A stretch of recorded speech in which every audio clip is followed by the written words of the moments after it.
প্রথমেই দেখে নেব আজকের 40টি তাজা সংবাদ। শুরুতেই শিরোনাম। এসআইআরে বাদ মানে নাগরিকত্ব খারিজ নয়, প্রকল্প থেকেও বঞ্চিত নয়, পর্যবেক্ষণ সুপ্রিম কোর্টের। ট্রাইব্যুনালে কত মামলা নিষ্পত্তি হচ্ছে, বাদ যাওয়া কতজনের নাম নতুন করে জুড়েছে তালিকায়। মঙ্গলবার এ নিয়ে জাতীয় নির্বাচন কমিশনের কাছে বিস্তারিত রিপোর্ট চাইল সুপ্রিম কোর্ট। এদিন শুনানিতে আদালত স্পষ্ট জানায়, এসআইআরে নাম বাদ যাওয়া মানে নাগরিকত্ব খারিজ নয়, ফলে বাদ যাওয়া বাসিন্দাদের সরকারি প্রকল্প থেকে বঞ্চিত করা যায় না। পর্যবেক্ষণ আদালতের বাংলায় এসআইআরে বাদ গিয়েছে লক্ষ লক্ষ ভোটারের নাম, যদিও তাদের অধিকাংশেরই দাবি দীর্ঘদিন ধরে রাজ্যে থাকছেন তারা, রয়েছে বৈধ নথিও। ফলতে এসআইআরে নাম বাদ পড়ায় তাদের মনে চাকিয়ে বসেছে দেশ ছাড়া হওয়ার আতঙ্ক। পরবর্তীতে সুপ্রিম কোর্টের নির্দেশে ট্রাইব্যুনাল গঠন করা হয়। যাদের নাম এসআইআর প্রাথমিক পর্বে বাদ চলে গিয়েছে তারা নতুন করে নাম তোলার আবেদন করতে পারেন এই ট্রাইব্যুনালে। নথি সব ঠিক থাকলে তাদের নাম ফের জুড়ে যাবে তালিকায়। সূত্রের খবর, ট্রাইব্যুনালে কম বেশি 7 লক্ষ আবেদন জমা পড়েছিল।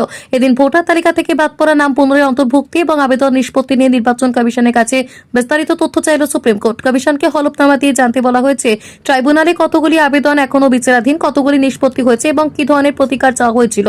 কারণ বাদ পড়া ভোটারদের আবেদন এবং নাম বাদ দেওয়া দাবিতে করা আবেদন হিসেবে আলাদা। এই শুনানিতে আদালত স্পষ্টভাবে বলে, এসআইআরে নাম বাদ যাওয়া মানে নাগরিকত্ব খারিজ নয়, ফলে সরকারি প্রকল্পের সুবিধা থেকেও তাদের বঞ্চিত করা যায় না। উল্লেখ্য, এসআইআরে বাদ যাওয়া মতুয়াদের একটা বড় অংশ সরকারি প্রকল্পের সুবিধা পাচ্ছেন বলে খবর, কারণ তারা নাগরিকত্বের জন্য আবেদন করেছেন। তবে অনুপ্রবেশকারী তকমা দিয়ে যাদের নাম বাদ দেওয়া হয়েছে তারা প্রকল্পের সুবিধা পাচ্ছেন না। কিন্তু যতক্ষণ না ট্রাইব্যুনালে মামলার চূড়ান্ত নিষ্পত্তি হচ্ছে ততক্ষণ পর্যন্ত কাউকে বিদেশি তকমা দেওয়া যায় না, ফলে প্রকল্প বন্ধ করাও যায় না। পার্লামেন্ট দিয়ে শুরু করলাম, এবার বিধানসভায়। কল্যাণ বলছেন, খেলা সবে শুরু। এনসিপিআর 20 জন সাংসদদের বিরুদ্ধে নোটিশ ইস্যু সুপ্রিম কোর্টে। তৃণমূল সাংসদ অভিষেক বন্দ্যোপাধ্যায় দায়ের করা মামলায় আজ 25 আগস্ট এই নোটিশ ইস্যু করে শীর্ষ আদালত। এরপরই তৃণমূল সাংসদ তথা আইনজীবী কল্যাণ বন্দ্যোপাধ্যায়ের প্রতিক্রিয়া, খেলা তো সবে শুরু, দেখো না কি হয়। তৃণমূল ছেড়ে এনসিপিআইতে যোগ দেওয়ার পরই 20 জন সাংসদের বিরুদ্ধে দলত্যাগ বিরোধী আইনে অভিযোগ আনেন অভিষেক তথা তৃণমূল কংগ্রেস। লোকসভার স্পিকারের বিরুদ্ধেও নিষ্ক্রিয়তার অভিযোগ আনেন অভিষেক। আজ সুপ্রিম কোর্টে এই মামলায় শুনানিতে প্রধান বিচারপতি জানান যে লোকসভার স্পিকারের বক্তব্য না শুনে কোনো সিদ্ধান্ত নেওয়া হবে না। তবে এনসিপিআইর 20 জন সাংসদের নামে নোটিশ ইস্যু করা হয়েছে। শীর্ষ আদালতের এই নির্দেশের পরে অভিষেকের তরফে উপস্থিত আইনজীবী তথা তৃণমূল সাংসদ কল্যাণ বন্দ্যোপাধ্যায় বলেন, সুপ্রিম কোর্ট আজ ডিসকোয়ালিফিকেশন পিটিশন নিয়ে নোটিশ ইস্যু করেছে। 20 জন সাংসদের বিরুদ্ধে নোটিশ ইস্যু হয়েছে। এই তো সবে খেলা শুরু, বলতে হয়নি কিছুই। আইন আমাদের পক্ষে এতটাই, 20 জন সাংসদ মিলে এতটাই বেআইনি কাজ করেছে, এখন স্পিকার ফেলে রেখে দিয়েছেন। এটা তো কত বড় অসাংবিধানিক কাজ তা সবার কাছে স্পষ্ট।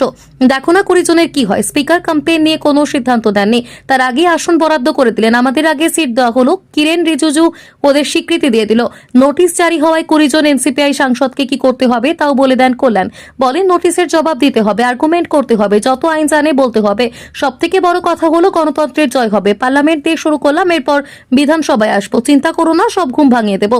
অন্যদিকে এনসিপিআই সাংসদ শতাব্দী রায় প্রতিক্রিয়া দিয়ে বলেন, অভিষেক সুপ্রিম কোর্টে গিয়েছে, যাক না, সময় বলবে, আইন বলবে, নিয়ম বলবে, আমরাও সে অপেক্ষা করছি। হাসপাতালে বেডে শুয়ে রোগী, পাশে থাকা লক্ষ লক্ষ টাকার গয়না হঠাৎ গায়েব। আসল চোরকে জানেন, মুখ দেখে মাথায় হাত সকলের। হাসপাতালের ভেতর থেকে চুরি কয়েক লক্ষ টাকার সোনার গয়না, রোগীর পাশ থেকে গয়না গায়েব। লক্ষাধিক টাকার গয়না হারানোর পরেই মাথায় হাত রোগী এবং তার পরিবারের। কে চুরি করলো? অবশেষে সিসিটিভি ফুটেজে ধরা পড়ল সেই চুরির দৃশ্য। পুলিশ জানিয়েছে, মান্দাসৌর জেলা হাসপাতালের সার্জিক্যাল ওয়ার্ড থেকে 4 লক্ষ টাকার সোনার গয়না চুরির অভিযোগ তোলেন এক রোগী এবং তার পরিবার। জানা গেছে, লতাবাই বাল্মীকি নামক এক মহিলার গয়না চুরি যায়। তার ছেলেই হাসপাতালে চিকিৎসাধীন ছিলেন। হাতে চোট পেয়ে সার্জিক্যাল ওয়ার্ডে ভর্তি ছিলেন তিনি। লতাবাই একটি ব্যাগে সোনার উপর গয়না এবং টাকা নিয়ে ছেলেকে দেখতে এসেছিলেন। লতাবাইয়ের অভিযোগ, রবিবার রাত 1টা থেকে ভোর 6টার মধ্যেই চুরির ঘটনাটি ঘটেছিল। ব্যাগের মধ্যে সোনার মঙ্গলসূত্র, সোনার আংটি, রূপোর কোমরের গয়না, রূপোর পায়ের নুপুর, সোনার নাকের দুল, সোনার কানের দুল, রূপোর পায়ের আংটি এবং নগদ 2000 টাকা ছিল। সব মিলিয়ে 4 লক্ষ টাকার সামগ্রী ছিল ওই ব্যাগে। ভোরবেলায় লতাবাই দেখেন ছেলের মাথার পাশে সেই গয়নার ব্যাগটি গায়েব। তড়িঘড়ি থানায় অভিযোগ দায়ের করেন। পুলিশ দ্রুত তল্লাশি শুরু করে। ওয়ার্ডে সিসিটিভি ফুটেজ খতিয়ে দেখা হয়। সিসিটিভি ফুটেজে দেখা যায়, ওই সার্জিক্যাল ওয়ার্ড থেকে ব্যাগ দিয়ে মুখে করে হাসপাতালের বাইরে বেরিয়ে আসে একটি কুকুর। এরপর সিসিটিভি ফুটেজ থেকে কুকুরের গতিবিধি দেখে একটি জায়গায় পৌঁছে যায় পুলিশ।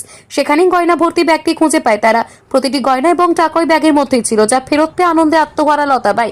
তিনি জানিয়েছেন, ব্যাগের মধ্যে কিছু বিস্কুট ছিল, হয়তো খাবারের গন্ধেই ব্যাগটি মুখে নিয়ে পালিয়ে যায় কুকুরটি। সরকারের বড় চমক, বছরে 3টি গ্যাস সিলিন্ডার একদম বিনামূল্যে। মধ্যবিত্তের রান্নার গ্যাসের চিরন্তন চিন্তা দূর করতে এক ঐতিহাসিক পদক্ষেপ নিল তামিলনাড়ু সরকার। সাধারণ মানুষের আর্থিক স্বাচ্ছন্দ্য ফেরাতে এবং নিত্য প্রয়োজনীয় জিনিসের দামের চাপ কমাতে নতুন এক জনকল্যাণমুখী প্রকল্পের ঘোষণা করা হয়েছে। মুখ্যমন্ত্রী থালাপতি বিজয় নেতৃত্বাধীন প্রশাসনের এই বিশেষ প্রকল্পের আওতায় যোগ্য পরিবারগুলিকে বছরে 3টি করে গ্যাস সিলিন্ডার সম্পূর্ণ বিনামূল্যে দেওয়া হবে। রাজ্য সরকারের পক্ষ থেকে জানানো হয়েছে যে প্রথম সিলিন্ডার কেনার পর সংশ্লিষ্ট গ্রাহকদের ব্যাংক অ্যাকাউন্টে সেই টাকার পুরো অংশ ফেরত পাঠানো হবে। এই বৃহৎ জনকল্যাণমূলক প্রকল্পের ফলে রাজ্যে প্রায় 1,20 লক্ষ পরিবার সরাসরি উপকৃত হওয়ার সুযোগ পাবেন। তবে সুবিধা পাওয়ার ক্ষেত্রে একটি নির্দিষ্ট আয়ের মানদণ্ড নির্ধারণ করা হয়েছে, যে সমস্ত পরিবারের মোট বার্ষিক আয় 2.5 লক্ষ টাকার নিচে শুধুমাত্র সেই পরিবারগুলি বিনামূল্যে গ্যাস সিলিন্ডারের সুবিধা পাওয়ার যোগ্য বলে বিবেচিত হবেন। খুব শীঘ্রই বিশেষ প্রকল্পের আনুষ্ঠানিক বাস্তবায়ন শুরু হবে বলে প্রশাসনিক সূত্রে জানানো হয়েছে। ফের 500 টাকা বার্ধক্য ভাতা বাড়ালো রাজ্য। 2000 টাকা হলো ভাতা। কবে থেকে কার্যকর হবে জেনে নিন। অন্নপূর্ণা ভান্ডার যুব শক্তির পাশাপাশি এবার বার্ধক্য ভাতা, বিধবা ভাতায় বিশেষ জোর মুখ্যমন্ত্রীর। ফের একবার বাড়তে চলেছে বার্ধক্য ভাতা। সোমবার নবান্নের সাংবাদিক বৈঠকে মুখ্যমন্ত্রী শুভেন্দু অধিকারী কথা জানান। বার্ধক্য ভাতার পাশাপাশি বিধবা এবং বিশেষভাবে সক্ষম ব্যক্তিদের মাসিক ভাতাও বৃদ্ধির কথা বলেছেন শুভেন্দু অধিকারী। বিজেপি সরকার ক্ষমতায় আসার পর সম্প্রতি 1000 থেকে বাড়িয়ে 1500 টাকা করা হয়েছে বার্ধক্য ভাতা, বিধবা ভাতা এবং প্রতিবন্ধী ভাতা। আগে 1000 টাকা করে ছিল অনুদান। বিজেপি সরকার ক্ষমতায় আসতে তা 500 টাকা বাড়ানো হয়। গত মাসের শেষের দিকে সাংবাদিক বৈঠক থেকে মুখ্যমন্ত্রী জানিয়েছিলেন 1 আগস্ট থেকে যোগ্য উপভোক্তাদের অ্যাকাউন্টে বর্ধিত ভাতা ঢুকে যাবে। এরই মধ্যে এবার ফের এক দফায় ভাতা বৃদ্ধির প্রতিশ্রুতি রাজ্যের। সোমবার নবান্নের বৈঠক থেকে মুখ্যমন্ত্রী জানিয়েছেন বার্ধক্য, বিধবা এবং বিশেষভাবে সক্ষম ব্যক্তিদের ভাতা আরো 500 টাকা বাড়ানো হচ্ছে, অর্থাৎ এবার তা বেড়ে দাঁড়াচ্ছে 2000 টাকা। যদিও বর্ধিত ভাতা পেতে নতুন করে করতে হবে আবেদন। আগে সরকারের আমলের আবেদন বাতিল হতে চলেছে বলে জানা যাচ্ছে। নতুন আবেদনের ভিত্তিতে সেগুলি যাচাই করে উপভোক্তাদের বেছে নেওয়া হবে। যদিও নতুন ভাতা কবে থেকে কার্যকর হবে সে বিষয়ে কোনো আপডেট মেলেনি। এর আগে অবশ্য জানানো হয়েছিল আগামী 1 আগস্ট 2026 থেকে নতুন হারে ভাতা কার্যকর হবে।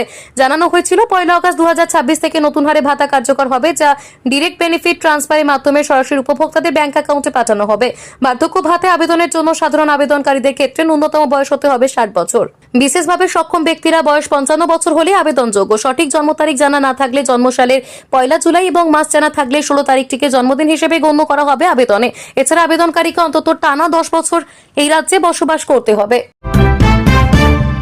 জোড়া নিম্নচাপে তুমুল বৃষ্টি শুরু দক্ষিণবঙ্গে। 24 ঘন্টা সতর্কতা জারি জেলায় জেলায়। আবহাওয়ার খবর। ভাদ্র মাসে খেলা দেখাচ্ছে আবহাওয়া। এই রোদ তো আবার কিছুক্ষণের মধ্যেই কালো মেঘ জমে চেপে বৃষ্টি, সঙ্গে কোথাও কোথাও বইছে ঝোড়ো হাওয়া। আজ মঙ্গলবারও তেমনই আবহাওয়া রয়েছে দক্ষিণবঙ্গে। শহর কলকাতাতে দফায় দফায় হয়েছে বৃষ্টি, তবে বিকেলের পর সেই বৃষ্টির পরিমাণ কিছুটা বাড়তে পারে বলে পূর্বাভাস আলিপুর আবহাওয়া দপ্তরের। আগামী কয়েক ঘন্টার মধ্যে দক্ষিণবঙ্গের 8 জেলায় বিক্ষিপ্তভাবে ঝড় বৃষ্টির পূর্বাভাস দিয়েছে হাওয়া অফিস। বৃষ্টির সম্ভাবনা রয়েছে পুরুলিয়া, বাঁকুড়া, বীরভূম, মুর্শিদাবাদ, নদিয়া, 2 বর্ধমান এবং হুগলি জেলায়। সঙ্গে ঝড় বৃষ্টির পূর্বাভাস জারি করা হয়েছে কলকাতাতেও। আগামী 2-3 ঘন্টার মধ্যে শহরের বিভিন্ন এলাকায় ঝেঁপে বৃষ্টি হতে পারে বলে পূর্বাভাস। দক্ষিণ 24 পরগনা কিছু এলাকায় ঝড় বৃষ্টির হলুদ সতর্কতা জারি করেছে আবহাওয়া দপ্তর। তাই মঙ্গলের বিকেলে শহরের আবহাওয়া দুর্যোগপূর্ণ হতে পারে বলে পূর্বাভাস। বঙ্গোপসাগরের সৃষ্টি নিম্নচাপটি এই মুহূর্তে ঝাড়খণ্ড এবং সংলগ্ন পশ্চিমবঙ্গ, উত্তর ওড়িশার উপর অবস্থান করছে। এটি ক্রমশ উত্তর পশ্চিম দিকে অগ্রসর হয়ে ঝাড়খণ্ড, ওড়িশার উপর চলে আসবে বলে অনুমান আলিপুর আবহাওয়া দপ্তরের। নিম্নচাপটি থেকে ভারী বৃষ্টির পূর্বাভাস নেই দক্ষিণবঙ্গে, তবে স্থানীয়ভাবে বজ্রগর্ভ মেঘের সৃষ্টির জেরে 1 বা 2 পশলা বৃষ্টির সম্ভাবনা রয়েছে। হাওয়া অফিসের পূর্বাভাস, চলতি সপ্তাহের শেষে উত্তর বঙ্গোপসাগরে আরও একটি নিম্নচাপ সৃষ্টি হতে পারে, যার প্রভাবে ওড়িশায় ভারী বৃষ্টির সম্ভাবনা রয়েছে। সপ্তাহান্তে দক্ষিণবঙ্গেও বৃষ্টি বাড়তে পারে সেই নিম্নচাপটি থেকে, এমনটি অনুমান হাওয়া অফিসের। উত্তরবঙ্গে আগামীকাল বুধবার থেকে ভারী বৃষ্টির পূর্বাভাস জারি করেছে আলিপুর আবহাওয়া দপ্তর। তৃণমূলে যাওয়ার নিদান সুকান্তর। দলের শৃঙ্খলা ভঙ্গ নিয়ে তোলপাড়। বিজেপিতে কোনোভাবেই তোলাবাজি, দুর্নীতি বা কাটমানি সংস্কৃতি বরদাস্ত করা হবে না বলে সাফ জানিয়ে দিলেন কেন্দ্রীয় শিক্ষা প্রতিমন্ত্রী তথা দলের প্রাক্তন রাজ্য সভাপতি সুকান্ত মজুমদার। সম্প্রতি এক অনুষ্ঠানে দলের করা অবস্থানের কথা পুনর্ব্যক্ত করে তিনি স্পষ্ট ভাষায় বলেন, কারো যদি তোলাবাজি করে খাওয়ার প্রবণতা থাকে তবে তিনি যেন অবিলম্বে দল ছেড়ে তৃণমূল কংগ্রেসে যোগ দেন। তার মতে বিজেপিতে রাজনীতি করে ব্যক্তিগত উপার্জনের কোনো সুযোগ নেই, বরং এখানে কর্মীদের ত্যাগের মানসিকতা নিয়েই কাজ করতে হবে। পাশাপাশি সাধারণ মানুষের উদ্দেশ্যেও বিশেষ বার্তা দিয়ে সুকান্ত মজুমদার জানান, দলের কোনো নেতা বা কর্মী যদি সাধারণ মানুষকে ভয় দেখানোর চেষ্টা করেন বা দাদাগিরি চালান, তবে সঙ্গে সঙ্গে পুলিশে এফআইআর দায়ের করা উচিত। কোনো অপরাধী নেতার পাশে দল যে কখনোই দাঁড়াবে না সে কথাও দৃঢ়ভাবে উল্লেখ করেছেন তিনি। উল্লেখ্য, নব্য বিজেপি বা সুবিধাবাদীদের দৌরাত্ম্য এবং দুর্নীতির অভিযোগ এড়াতে রাজ্য নেতৃত্ব ইতিমধ্যেই কড়া পদক্ষেপের পথে হাঁটছে। বাড়িতে কি কি থাকলে বাতিল হবে রেশন কার্ড, জানুন নিয়ম। রেশন ব্যবস্থায় অযোগ্য উপভোক্তাদের বাদ দিতে এবার আরো কড়া নজরদারি শুরু হয়েছে। সরকারের নজরে রয়েছে এমন একাধিক রেশন কার্ড যেগুলি প্রকৃত যোগ্য ব্যক্তির নামে নেই বা নির্ধারিত শর্ত পূরণ না করে ব্যবহার করা হচ্ছে বলে অভিযোগ। বিশেষ করে মৃত ব্যক্তির নামে থাকা কার্ড কিংবা আর্থিকভাবে সচ্ছল পরিবারের রেশন কার্ড চিহ্নিত করে বাদ দেওয়ার প্রক্রিয়া চলছে।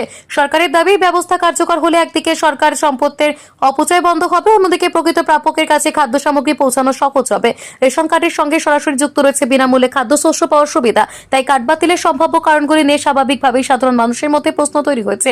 কোন পরিবারের সুবিধার আওতায় থাকবে এবং কার্ড বাতিল হওয়ার ক্ষেত্রে কোন বিষয়গুলি বিবেচনা করা হবে তার মাপকাঠি শহর এবং গ্রামের জন্য আলাদাভাবে রাখা হয়েছে। শহরাঞ্চলে পরিবারের আর্থিক সামর্থ্য এবং বাড়িতে থাকা বিভিন্ন সুযোগ সুবিধাকে গুরুত্ব দেওয়া হচ্ছে। 3 বা তার বেশি পাকা ঘর রয়েছে এমন বাড়ির রেশন কার্ড যাচাইয়ের আওতায় আসতে পারে।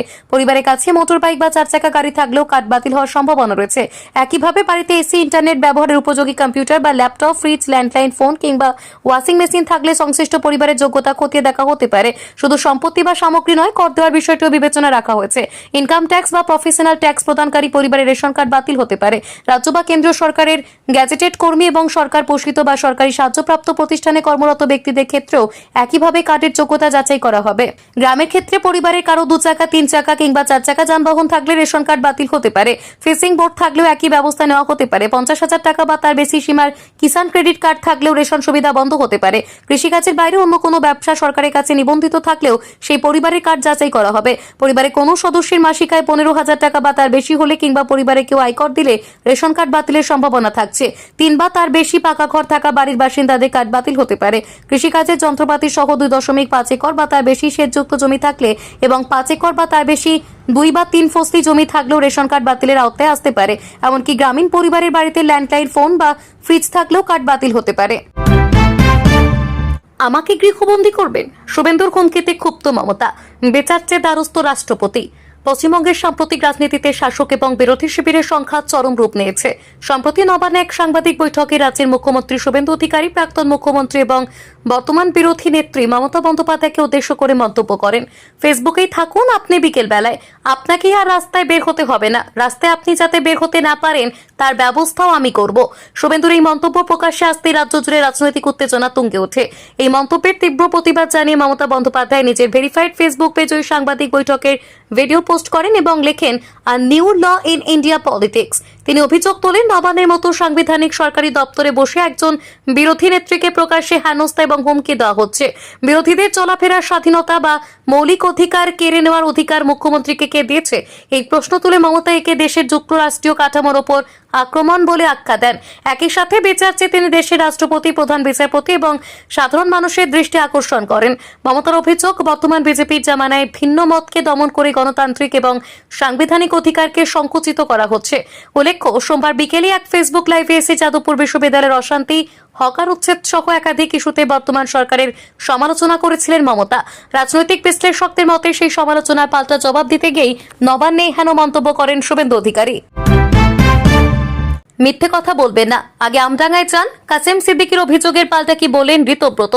ঋতব্রত তৃণমূল ছেড়ে কালীঘাট তৃণমূলে ফিরেছেন আমডাঙ্গার বিধায়ক কাসেম সিদ্দিকী। শিবির বদলের কারণ হিসেবে কাসেম সিদ্দিকী বলেছেন, ভুল বুঝিয়ে নিয়ে যাওয়া হয়েছিল তাকে। কাসেম বলেছেন, বলা হয়েছিল দিদি থাকবেন, কিন্তু গিয়ে দেখলাম কই দিদি, কোথায় দিদি? আমার তো ওনাকে চিনি না, দিদিকে চিনি। আগেও দিদির পাশে ছিলাম, এখনো আছি, সব সময় থাকবো। কাসেম সিদ্দিকী বলেছেন, আমাকে বলা হয়েছিল দিদি থাকবেন, উনি টোটাল মিথ্যে কথা বলেছেন। ঢোকার পর বলা হয়েছে এখানে চলুন, ওই হোটেলে চলুন, অমুক জন আসছেন, যাচ্ছি। এমএলএ হাউসে আসনে বিষয় আলোচনা হবে, সব জায়গায় দিদি থাকবে, দিদি থাকবে। আমার প্রশ্ন, দিদি কোথায়? দিদি যখন আছে দিদি কোথায়? দিদি যখন আছে দিদি কই? সব জেলার মানুষ আমায় ভালোবাসে। উনি বললেন দিদি থাকবেন, তাই গেলাম। তারপর দেখলাম কোনো জায়গায় দিদি নেই, কোনো জায়গায় দিদির কোনো গল্পই নেই। আমরা তো ওনাকে চিনি না, দিদিকে চিনি। দিদির পোস্টার বুকে নিয়ে আমডাঙ্গায় ঘুরেছি, দিদিকে দেখে তো আমায় ভোট দিয়েছে। দিদির পাশে আগেও ছিলাম, এখনো আছি, সব সময় থাকবো। এবার কাসেম সিদ্দিকীর অভিযোগের পাল্টা জবাব দিয়েছেন বিরোধী দলনেতা ঋতব্রত বন্দ্যোপাধ্যায়। তিনি বলেছেন, কাসেম সিদ্দিকী তো আমাদের সঙ্গে নেই। আমি কাসেম সিদ্দিকীকে অনুরোধ করবো একটু আমডাঙ্গায় যাওয়ার জন্য। একটু আমডাঙ্গায় যান। এই যে ধরুন আমরা গতকালও সারাদিন উলুবেড়িয়ায় ছিলাম, কাসেম সিদ্দিকীকে আমি অনুরোধ করবো আর মিথ্যে কথা বলবেন না।